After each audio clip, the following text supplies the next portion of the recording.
Magandang araw at eto na naman ang ating iTravel, ang trending na pasyalan. Tara at dadalhin ko kayo sa RRO Picnic Grove.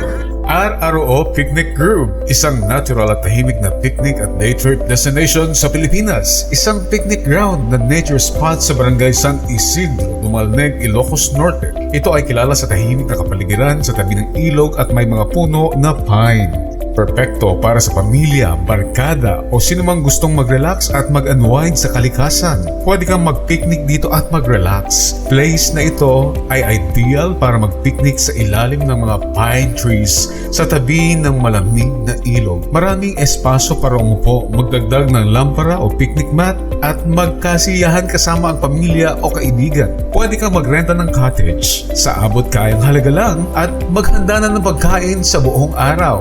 Ang ilog, mountain river ay malamig ang tubig at perfect para sa malamig lalo na pag mainit ang panahon. May mga lugar para mag-camping, comfort room, parking, kuryente at seguridad sa lugar. Ang pasilidad ay pinangangasiwaan ng municipal government at ng Isneg Tribal Community.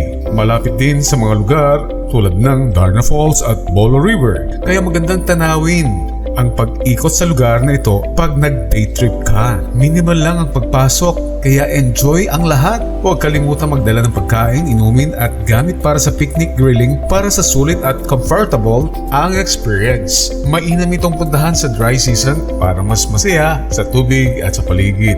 Ang RRO Picnic Grove ay isang budget-friendly nature scenic destination perfect para sa picnic, grilling at river fun na may mga pangunahing amenities tulad ng cottages, parking at mga comfort rooms. Ideal ito sa mga adventure seekers o sino mang gustong mag-relax sa isang natural na kapaligiran. At yan ang ating iTravel, ang trending na pasyalan. Ako si Idol Shanty Papi, ang inyong ka-iTravel sa 99.5 IFM Supaya.